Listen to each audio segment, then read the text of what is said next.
Primary pass করা বাংলাদেশের কোটি কোটি স্টুডেন্টকে যদি আপনি সূরা ফাতিহার তিলাওয়াত ধরেন, তারা বলতে পারবে না। এটা বাস্তবতা। প্রাইমারি পাস করা ছেলে বাংলাদেশে হয়তো কয়েক কোটি হবে, তাদেরকে যদি আপনি শুধুমাত্র কোরআন তেলাওয়াতটা ধরেন বিশুদ্ধ করে, তাদের বেশিরভাগই পারবে না। আমি চ্যালেঞ্জ করতেছি, যারা পারবে তারা শিখেছে কোনো মক্তবে বা কোনো মাদ্রাসায় বা কোনো হুজুরের কাছে। তারা ইনস্টিটিউশনালি শেখে নাই, একাডেমিক্যালি শেখে নাই, তাদের সিলেবাসে এটা ছিল না, এখনো নাই, পরিবর্তিত বাংলাদেশেও নাই। ভবিষ্যতে যারা সরকারে আসবে তারাও রাখবে কিনা আমরা জানি না। অথচ এটা নাকি মুসলিম কান্ট্রি এবং 16 কোটি নাকি আমরা মুসলিম, এটা নাকি ইসলামিক কান্ট্রি। ইসলামিক কান্ট্রির শিক্ষা ব্যবস্থায় প্রাইমারি স্কুল পর্যন্ত আমার বাচ্চা কোরআন তেলাওয়াত শিখতে পারেনি, আমরাও পারি নাই। আমাদের বাবা মারা আমাদেরকে শিখিয়েছেন কোনো কওমি মাদ্রাসার আলেমের কাছে বা মক্তবে। আগে পড়েছি আমরা মক্তবে, তারপরে কওমি মাদ্রাসা যাওয়া আসা করতে করতে তেলাওয়াত শিখেছে। ওটা স্কুলে আমরা শিখি নাই। কোরআন বাদ দিয়ে সবই শিখেছি স্কুলে, অঙ্ক, বাংলা, ইংরেজি, সমাজ বিজ্ঞান, ধর্ম, সবই। এমনকি শারীরিক শিক্ষা, আমার তো মনে আছে আমাদের প্রাইমারি স্কুলে তখন সঙ্গীত একটা সাবজেক্ট ছিল, চারুকারুকলা একটা সাবজেক্ট ছিল। তো তাহলে আমরা সব শিখছি, ললিত কলা পর্যন্ত শেখানো হচ্ছে, কিন্তু সেখানে কোরআন নাই। মানে খাদ্য, বস্ত্র, বাসস্থান, শিক্ষা, চিকিৎসার মৌলিক যে চাহিদাগুলো, এর মধ্যে কোরআন স্থান পায় নাই, নাউযুবিল্লাহ। মানে কোরআন মুসলিমদের মৌলিক অধিকার নয়, তারা এটাই বোঝাতে চাচ্ছে। তা আমি বললাম না শুরুতে যে এই রাষ্ট্র শুধু পলিটিক্যালি সেকুলার রাষ্ট্র নয়, বরং এটা এডুকেশনালিও এটা একটা সেকুলার রাষ্ট্র, ইকোনমিক্যালি এটা একটা সেকুলার রাষ্ট্র। শুধুমাত্র পলিটিক্যালি এটা একটা সেকুলার রাষ্ট্র নয়, শিক্ষা ব্যবস্থায়ও এটা সেকুলার। আচ্ছা, এরপরে আপনি যদি এই প্রাইমারি স্কুলের সমস্ত শিক্ষকদেরকেও বসান, দেখবেন শিক্ষকরা পর্যন্ত কোরআন তেলাওয়াত করতে পারছে না, বেশিরভাগে তারা জাতির শিক্ষক। হাই স্কুলে চলে যান, আমরা হাই স্কুলে পড়েছি না ভাই, মিনিমাম 8টা বই তো ছিল কাঁধে। ওই ছোটবেলায় ব্যাগটা ঘরে ধরিয়ে দেওয়া হতো, 8টা 10টা বই, তারপরে খাতা থাকতো, ডায়েরি থাকতো, কোরআন থাকতো কি বলেন, কায়দাটাও কি ছিল, আম্মা পাড়াও কখনো ছিল, একটা ধর্ম বই ছিল, ইসলাম ধর্ম। পরে রেজিম এসে ওটাকে দিয়েছিল ইসলাম ও নৈতিক শিক্ষা। তার কাছে মনে হচ্ছিল যে ইসলাম নৈতিক না, নৈতিক যোগ করতে হবে, নাউযুবিল্লাহ মিন যালিক। সে নৈতিক শব্দ যোগ করেছিল আর কি, মনে আছে কিনা ভুলে গেছেন? আচ্ছা, তো আমাদের ওই ব্যাগের মধ্যে কোরআন ছিল না। এখন ছিল না তার মানে দেখেন, ক্লাস 6 থেকে, প্রাইমারি শেষ, ক্লাস 6 থেকে নিয়ে 10 পর্যন্ত আপনি কি এই 5-6 বছরে 6টা সূরা মুখস্থ করছেন কিনা বলেন? স্কুলে হাই স্কুলে করেছেন না? আর বাকি কি কি সাবজেক্ট পড়েছি এটা তো আপনারা জানেন, ফিজিক্স, কেমিস্ট্রি, বায়োলজি ওখানে অ্যাড হয়ে গেছে। পর্যায় সারণী আমাদের ভাইদের মুখস্থ, hydrogen, helium, lithium, beryllium, boron, carbon, nitrogen, আর কি রে, ফ্লোরিন, নিয়ম, হ্যাঁ ভুলে গেছি আমি। এটা মুখস্থ ছিল আমারও। পদার্থবিজ্ঞানের যে আপনার কি সূত্রগুলো আছে, একেবারে E=mc² পর্যন্ত সব মুখস্থ আমাদের। হায়ার ম্যাথ কঠিন সাবজেক্ট ছিল না, হায়ার ম্যাথের সব সূত্র আমাদের মুখস্থ, ত্রিকোণমিতি, পরিমিতি সব গিলা শেষ। এদিকে বাংলা বই খুললে দেখা যায় বঙ্কিমচন্দ্র, শরৎচন্দ্র, হ্যাঁ, তারপরে আরো কত চন্দ্র, সব চন্দ্রই। আপনারা পড়েন না এগুলা? সবাই পড়ছেন, এটা তো হাসার বিষয় না, সবাই পড়ছে। এখন আমাদের ছেলেমেয়েরা পড়তেছে, চেঞ্জ হয়েছে নাকি এগুলা? এখানে আমাদের সময় তো একটা গদ্য ছিল মহানবী, ওইটাও পরে উঠাই দেওয়া হলো।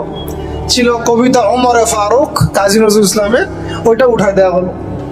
মাইনাস করতে করতে করতে করতে একেবারে প্রথমে দেখেন রাজনৈতিক পশ্চিমা মতাদর্শ ঢুকিয়ে দিয়েছে, মানে দেশ থেকে রাজনৈতিক অবস্থান থেকে ইসলাম মাইনাস। তারপরে অর্থনীতির মধ্যে সুদ ঢুকাই দিল, অর্থনীতির মধ্যে থেকে ইসলাম মাইনাস। তারপরে সংস্কৃতির মধ্যে দিয়ে দিল যে বিজাতীয় সংস্কৃতি, ভারতীয় সংস্কৃতি, পশ্চিমা সংস্কৃতি, সংস্কৃতির মধ্যে থেকে ইসলাম মাইনাস। এরপরে শিক্ষায় হাত দিল, শিক্ষায় হাত দিয়ে আস্তে আস্তে মাইনাস করতে করতে করতে এখন শরীফ থেকে শরীফা, এই জায়গায় নিয়ে আসছে আর কি আপনাদেরকে, আমাদেরকে। এই হলো শিক্ষা ব্যবস্থা কোন দেশের, যে দেশের 90% মানুষ নাকি মুসলিম বাই বার্থ। আমরা ইসলাম মানে মুসলিম পরিবারে জন্মগ্রহণ করতে পেরেছি। তো তাহলে ইসলামের হালতটা আমরা বুঝি, বোঝার চেষ্টা করি কি অবস্থা চলছে। মানে আমরা তো অনেক সময় মনে করি, এটা একটু বোঝেন, আমরা অনেক সময় মনে করি কি যে আমি, আমার এই ভাই ওই ভাই ওই ভাই, আমরা একটা কমিউনিটির মধ্যে আছি, পুরো দেশটাই মনে হয় আমাদের মতো। আসলে এই ক্যাপটিভ ওয়ার্ল্ড থেকে বের হয়ে যখন আপনি সামাজিকভাবে ডিল করতে যাবেন, দেখবেন সমাজে রন্ধ্রে রন্ধ্রে জাহিলিয়াত গুলো ঢুকে আছে। আমার ঘর থেকে বাইরে বের হন, তারপর দেখেন সমাজটা কেমন। মসজিদ থেকে বাইরে বের হন, দেখেন সমাজটা কেমন। আপনি বড় বড় কর্পোরেট ওয়ার্ল্ড গুলোতে ঢুকে দেখেন কি পরিমাণ খেয়ানত আর দুর্নীতি। পলিটিক্যাল জগতে ঢুকেন, তাহলে বুঝবেন যে মানুষ কত খারাপ হইতে পারে, কত জালেম হইতে পারে। প্রশাসনের মধ্যে ঢুকেন, তাহলে বুঝবেন কিভাবে মানুষ এত বড় বড় খুনি হইতে পারে। তো আমাদেরকে ক্যাপটিভ চিন্তা থেকে বের হতে হবে। আল্লাহ পাক আমাদেরকে তৌফিক দান করেন। এটা আপনারা পারবেন, বিকজ আপনারা এই ওয়ার্ল্ড গুলো ডিল করেন। যদি আপনারা ইসলামিক জ্ঞানে আলোকিত হন, তাহলে আপনাদের দ্বারা সম্ভব ইনশাআল্লাহ। আমরা দোয়া করি আল্লাহ পাক যেন তৌফিক দান করেন। তো এটা গেল হাই স্কুল। আচ্ছা, হাই স্কুলে তো এ প্লাস তো সবাই অটো পাস নাকি না? আচ্ছা, এবার আসেন হাই স্কুলের এই সবগুলো বাচ্চাকে যদি আপনি একটা জায়গায় বসান, তাদের 90% সূরা ফাতিহা বিশুদ্ধ করে পড়তে পারবে না। আমি চ্যালেঞ্জ করতেছি, যারা পারবে তারা কোথায় শিখছে? স্কুলে, কলেজে, না সরি, স্কুলে শেখা নাই, কলেজেও শেখা নাই, শিখেছে হয়তো মক্তবে অথবা মাদ্রাসায় বা বাসায় কোনো টিচার রেখেছে, বা 3 দিন তাবলীগ শেখাতে সময় দিয়েছে, এক চিল্লা দিয়েছে এক ভাই, ওই চিল্লাতে শিখে ফেলছে। স্কুল তাকে শেখাতে পারে নাই, ব্যর্থ, পুরো সিস্টেমই ব্যর্থ। এবার এই হাই স্কুলের সব টিচারদেরকে বসান একটা জায়গায়, তাদেরকে বলেন স্যার ম্যাডামদেরকে যে sir madam please kindly recite only সূরাতুল ফাতিহা ফ্রম দ্য গ্লোরিয়াস কোরআন। এতটুকু বলেন যে ভাই স্যার বা ম্যাডাম, আপনি শুধু কোরআন থেকে সূরাতুল ফাতিহাটা আমাদেরকে বিশুদ্ধ করে তেলাওয়াত করে শোনান। দেখেন আপনি 80% টিচার পারে কিনা। আই ডোন্ট থিঙ্ক সো, আমি মনে করি না তারা পারবে। এবং আমি এটা হলফ করে বলতে পারি পারবে না ইনশাআল্লাহ। এরপর আরো উঁচুতে যান, এরপর কোথায় ভর্তি হয়েছেন? কলেজে এইচএসসি দিবেন। এইচএসসি পর্যায় পর্যন্ত এই সব ছেলে মেয়েদেরকে বসান। এই সব ছেলে মেয়েরা এইচএসসির পরে মানে এসএসসির পরে তাদের তো দুটো হাতের জায়গায় 4টা পাখা গজায় যায়। তখন তারা দেখবেন যে দেদারসে ফ্রি মিক্সিং, দেদারসে জেনা, দেদারসে মাদক, দেদারসে মারামারি, দেদারসে পলিটিক্স সবই করতেছে, শুধুমাত্র ইসলামিক জ্ঞান অন্বেষণ করা বাদ দিয়ে। ইল্লা মাশাআল্লাহ, কিছু ভাইকে আল্লাহ হয়তো হিদায়াত দেন, তারা ফিরে আসেন। ওই টিচারদেরকেও বসান, সেম রেজাল্ট পাবেন আপনি। তারপরে অনার্স লেভেলে যান, সেম রেজাল্ট পাবেন, আমি বলে দিলাম ওয়াল্লাহি সেম রেজাল্ট পাবেন। এরপর আপনি চলে যান মাস্টার্স লেভেলে, একদম সেম রেজাল্ট পাবেন। তাহলে এই যে 20 থেকে 22 বছর, সময় শর্ত আমি শর্ট করলাম, আর অনেক কথা ছিল বলতে চাইছিলাম। তো এই যে 20-22 বছর আমাদেরকে যে পড়ানো হচ্ছে, একেবারে প্লে গ্রুপ থেকে নিয়ে আমাদেরকে যে মাস্টার্স পর্যন্ত পড়ানো হচ্ছে, আমার জীবনের যে 20-22টা বছর এরা খেয়ে ফেললো, এই 22টা বছর কি আমাকে শিক্ষামন্ত্রী ফিরাই দিবে? এই 22টা বছর কি আমাকে শিক্ষা কমিশন ফিরাতে পারবে?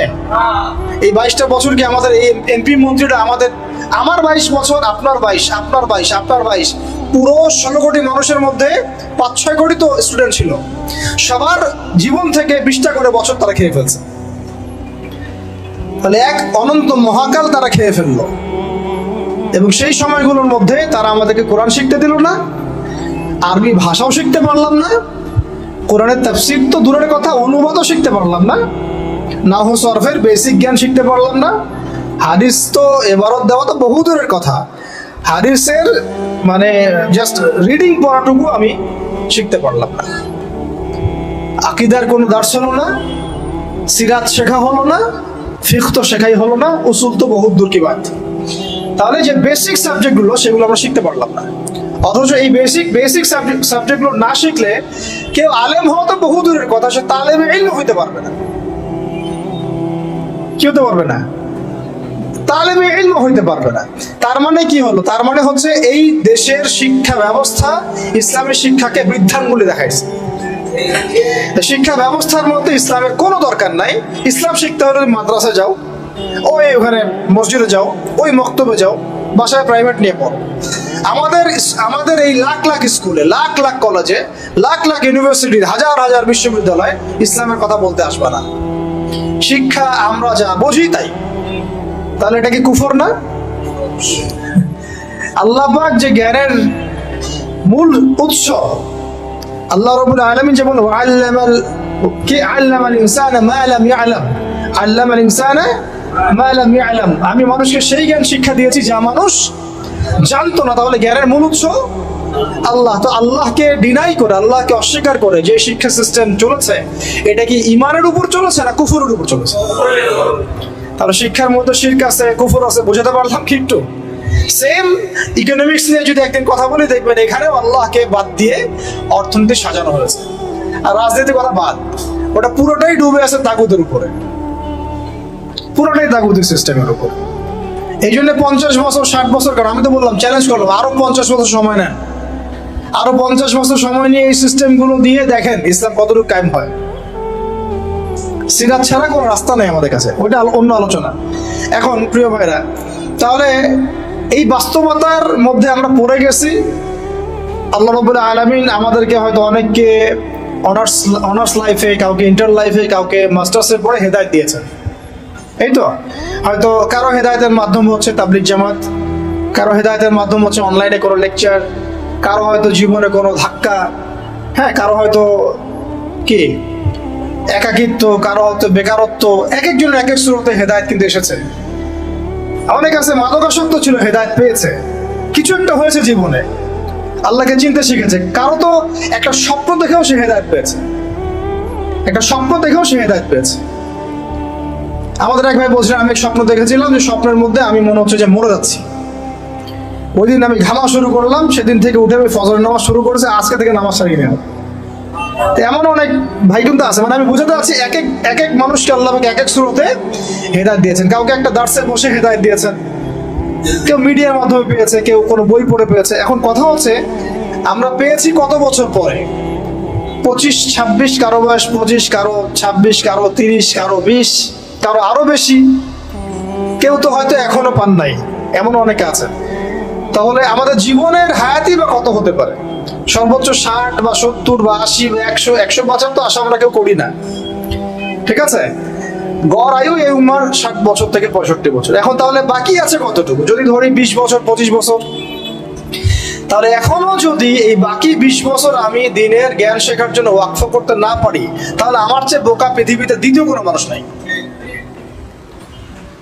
এই চেতনা জাগ্রত করার জন্য এতগুলো কথা বলা, যে এখনো যদি আমরা ওই আগে যেভাবে 25 বছর 30 বছর কাটিয়ে এসেছি, সেম স্টাইলে যদি কাটাতে চান ওই 3টা ধোকায় পড়ে, তাহলে ওয়াল্লাহি আমার আপনার মতো বোকা এবং আহাম্মক মানুষ পৃথিবীতে আর কেউ নাই।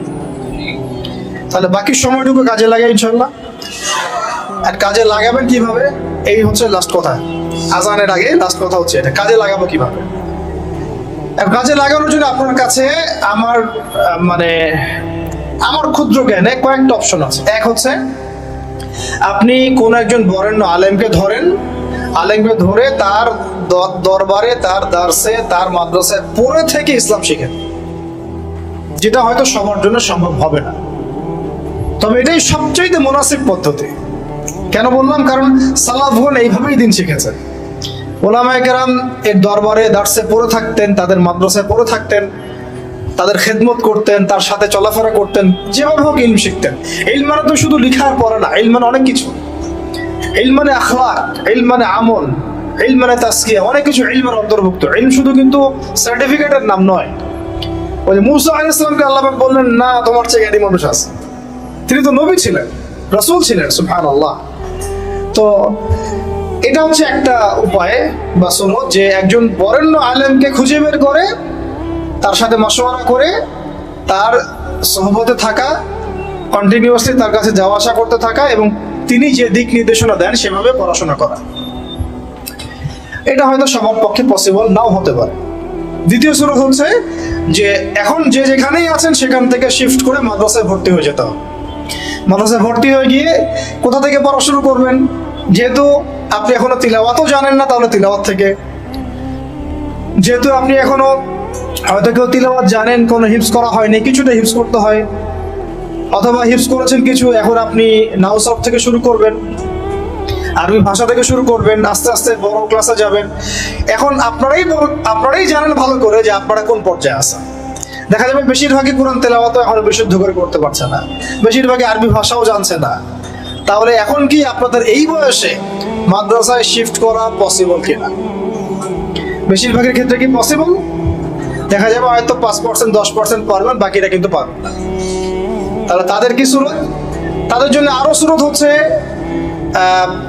এটা খুব একটা ইফেক্টিভ না, তারপরেও এটা একটা মন্দের ভালো অপশন। সেটা হচ্ছে অনলাইনে অনেক কোর্সেস আছে বিভিন্ন প্রতিষ্ঠানে, সেখানে হয়তো 3 মাস 4 মাস 6 মাস করে বিভিন্ন কোর্স করতে করতে কিছুটা জ্ঞান শেখা,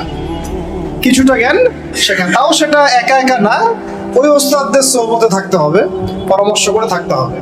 অনলাইনের একটা সেকশন হতে পারে, এই সেকশনে আমরা ইলম শিখতে পারি ইনশাআল্লাহ, এটা একটা সেকশন হতে পারে। এটা নিয়ে আমি পরে কথা বলছি ইনশাআল্লাহ, মাগরিবের পরে প্রশ্ন উত্তর পর্বে কিছু কথা হবে ইনশাআল্লাহ। এটা 4 নাম্বার সুরত হচ্ছে অফলাইনে মাদ্রাসায়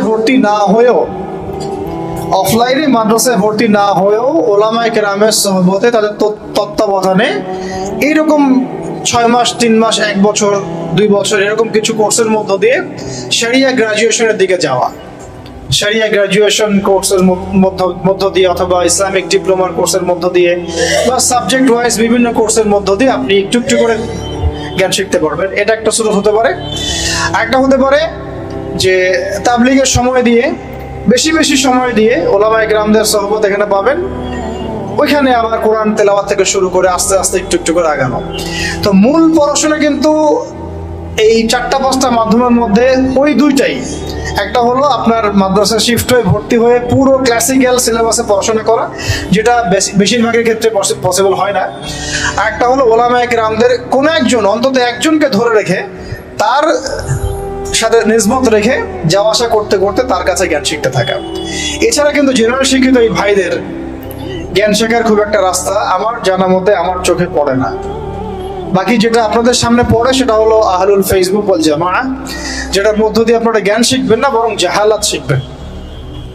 অল্প কিছু জ্ঞান শিখতে পারেন, অমুক একটা লেকচার দিচ্ছে, ভাই আপনার একটা লেকচার শুনলাম, এই কথা বলছেন ওই কথা বলছেন, এইগুলো জাস্ট বিচ্ছিন্ন একটা কাটিং পিস আর কি। আমরা এই যে আজকে যে লেকচারটা হলো, এই লেকচারটা হয়তো পুরোটা অনলাইনে আপনি কখনো পাবেনও না, এমন হতে পারে। হয়তো এখান থেকে কেউ একজন অল্প কিছু অংশ দিয়ে দিচ্ছে, ওই অংশটুকু নিয়ে মানুষ ভাইরাল করে রেখে দেবে, অথচ এখানে যে আরো অনেক আলোচনা হয়েছে এটা কিন্তু আর কেউ বুঝতে পারলো না, জানতে পারলো না। একইভাবে যারা এই ফেসবুকিং করে আর ইউটিউবিং করে, তাদের বেশিরভাগ কিন্তু দিনের জ্ঞানে পাণ্ডিত্য অর্জন করে নাই, তাই তাদের ম্যাক্সিমামই জানে না কোন অংশটুকু প্রচার করতে হবে আর কোনটা প্রচার করতে হবে না।